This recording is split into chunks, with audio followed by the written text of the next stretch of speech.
为什么仅凭这个眼神，就让令人成为了奥特曼中最契合的人间体？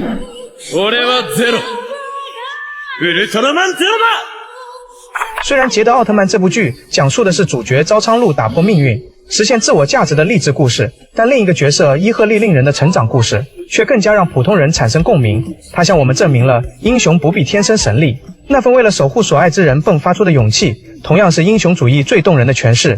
故事伊始的令人，应该是大部分平凡人的真实写照。一个大街上随处可见的普通上班族，有着稳定的工作，以及温柔的妻子和可爱的女儿。他的性格憨厚怯懦，对上司唯唯诺诺，对困难退缩回避，每日2点一线，奔波于家庭与公司。他的世界小到只容得下家庭的日常生活，以及一份不敢丢失的薪水。但平凡的土壤下，往往埋藏着非凡的种子。令人的善良，就是他内心的那一道光芒。在赛罗与黑暗洛普斯战斗结束后，周边的建筑物早已不堪重负，巨大的碎石砸向了地面的小男孩。路过的令人见状，想要上前救助，但脚下的一根香蕉皮却反让令人身陷险境。一辆疾驰而来的货车将令人撞翻在地，送到医院之时以生命垂危。但正是令人这份舍己为人的善意，吸引了因重伤而来到地球的赛罗。赛罗也因此选择与令人一心同体，既挽救了令人的生命，也可以借助令人的身体恢复自己的力量。就这样，一场不可思议的共生之旅拉开了序幕。醒来后的令人并不知道自己体内寄宿了一位奥特战士，只记得自己还有客户需要拜访，但因为自己的迟到，被客户狠狠臭骂了一顿。就在令人伤心之际，赛罗开口说话了。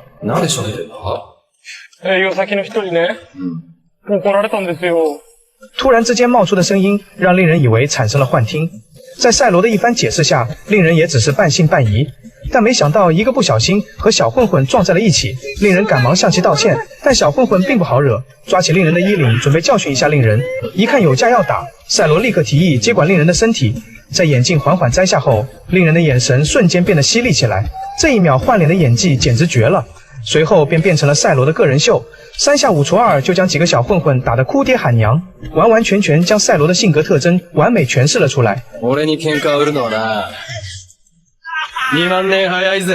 在赛罗将身体主导权交还给令人后，令人也恢复了胆小怯懦的性格，不知所措地拿起公文包撒腿就跑了。回到家的令人帮助赛罗隐藏起了身份，令人也向赛罗介绍了自己的家人。此时的赛罗也算是拥有了一个可爱的女儿了。同时，赛罗也向令人透露了此前贝利亚所制造的英帕克危机，幸好奥王的出手才挽救了整个宇宙。但这个地球的危机并未解除，新的奥特战士捷德的出现以及不断出现的强敌，都让赛罗摸不清究竟是什么现状。在捷德与敌人激战之际，赛罗也只是让令人暂时观战，毕竟自己身负重伤，变身时间极其有限。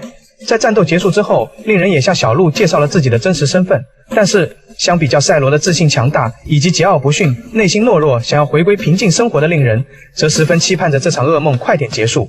如今的他只能被动地参与这场充满阴谋的博弈。不过当令人第一次参与变身进行战斗的时候，让他也感受到了身为奥特战士的强大实力。简单来说就是觉得自己又行了，甚至在与小鹿等人探讨如何守护这个地球时，自告奋勇来做一位奥特战士。然而要想成为一位真正的奥特战士，不仅需要强大的实力，还必须要有强大的内心。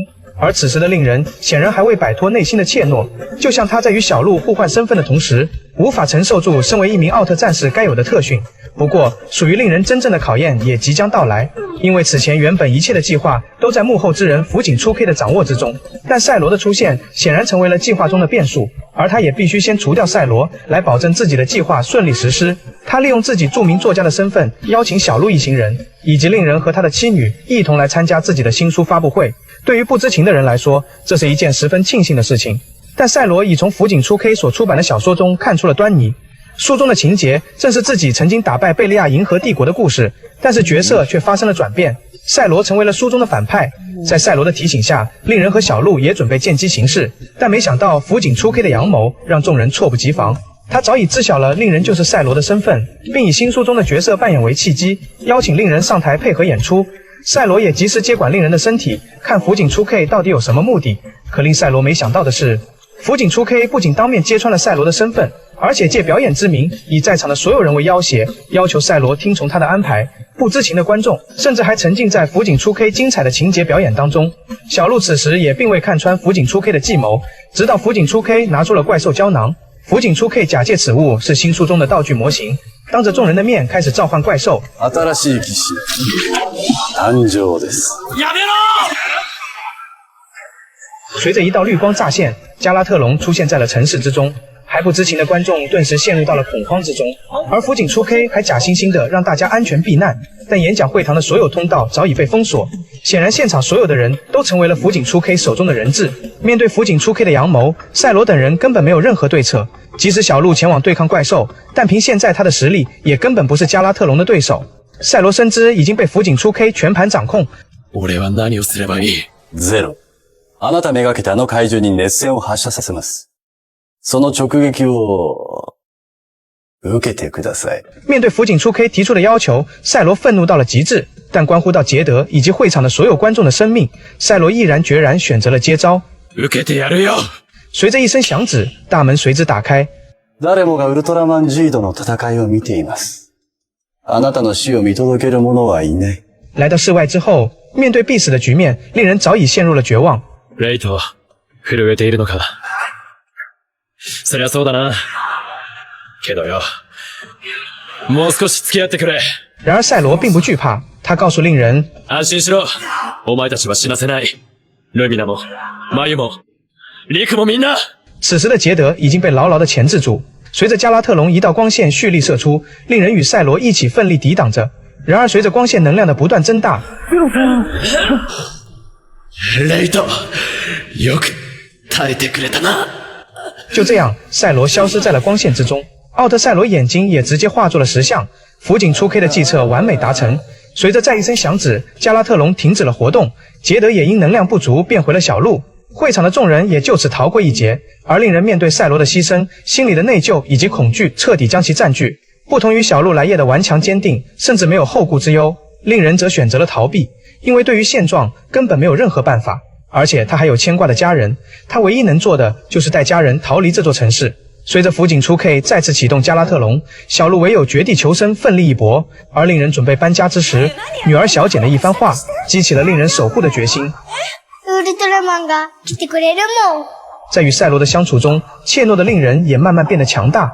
虽然他仍然会害怕，会犹豫，但此刻正是赛罗最需要他的时候。他鼓足了勇气，终于选择直面恐惧。在与刘美奈小简道别之后，令人奔向了战场。此时的小鹿也已变身杰德与加拉特隆激战。就在令人赶到之后，来夜拿着赛罗眼镜也适时出现，他将赛罗眼镜交给了令人。あなたはウルトラマンの力で何がしたいの？守りたい。僕には2万年早すぎますか？それでもやってみたいんです。みんなを守るってことを。令人坚定的守护之心终于唤醒了赛罗。俺の相棒だったらもう30分早く判断しろ。ゼロさん？行くぞ、レイト。随着按钮的按下，赛罗终于重新归来。此时的两人已经由最初的赛罗独自战斗，转变成了两人的共同战斗。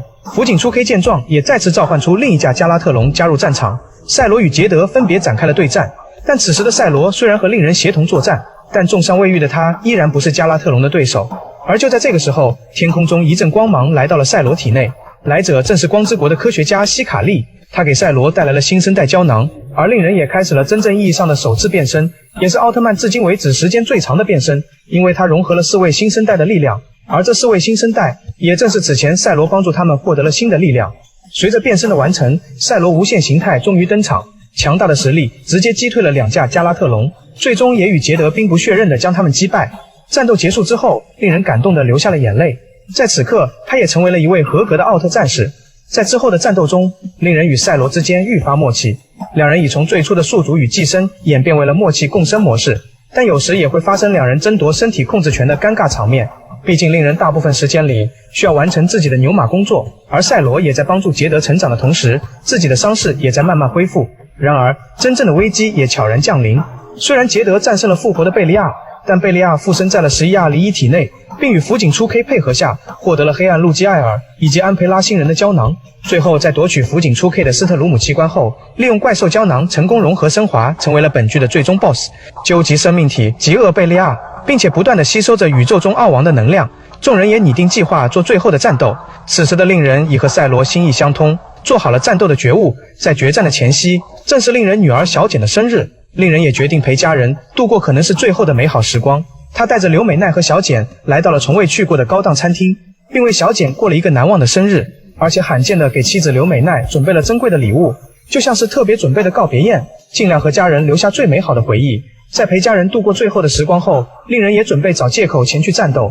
然而柳美奈早已知晓了令人的真实身份，在家人的鼓励之下，此刻的令人内心早已无比的强大。与家人告别之后，令人与赛罗踏上了最后的征程。虽然在战斗中还是败给了极恶贝利亚，但也阻止了贝利亚继续吸收奥王的能量。最终杰德也不负众望，终于将贝利亚击败，这个地球也终于恢复了和平。虽然修复好手镯的赛罗终将要离开，令人也将回归往日的生活，但此时他的内心早已今非昔比，守护家人的臂膀也更加的有力。他与赛罗的羁绊也将一直存在。在后来的杰德剧场版中，赛罗与令人再度一体化，帮助杰德战胜了吉尔巴利斯。回顾伊利和令人的整个故事线，虽然他最终并没有获得超能力，也没有改变身份，也还是回归到了柴米油盐的生活，但他已经成长为了能够主动挺身而出，守护一切的勇者。他的故事也告诉我们，真正的成长永远是唤醒内心那个更好的自己。最后，欢迎大家去抖音精选 App 为我投票。